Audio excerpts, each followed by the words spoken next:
வணக்கம் அண்ணா. இன்று மன்னார் மாவட்டம் பரப்பக்கடந்தான் என்கின்ற கிராமத்திலிருந்து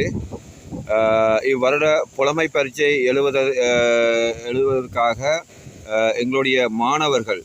அதாவது பரப்பக்கடந்தான் பள்ளிக்கூடத்திலே படிக்கின்ற மாணவர்கள் மாலை நேர வகுப்புக்காக வட்டக்கண்டல் என்கின்ற பிரதேசத்துக்கு சென்று படித்து வருவதற்காக அவர்களுக்கு வாகன வசதி இல்லாத காரணத்தினால் எங்களுடைய புலம்பெயர் தேச உறவுகளிடமிருந்து உதவியை நாங்கள் கேட்டோம். அதற்கு எங்களுடைய உதவியை செய்து தந்த கேதா ஐயா அவர்களுக்கு நன்றியை தெரிவித்து கொண்டு, இந்த மாணவர்களின் படிப்புக்காக எங்களுக்கு இந்த ஆட்டோ மூலமாக எங்களுக்கு உதவியை செய்து தந்த அனைத்து நல்ல உள்ளங்களுக்கும் மாணவரின் சார்பாகவும் எங்களுடைய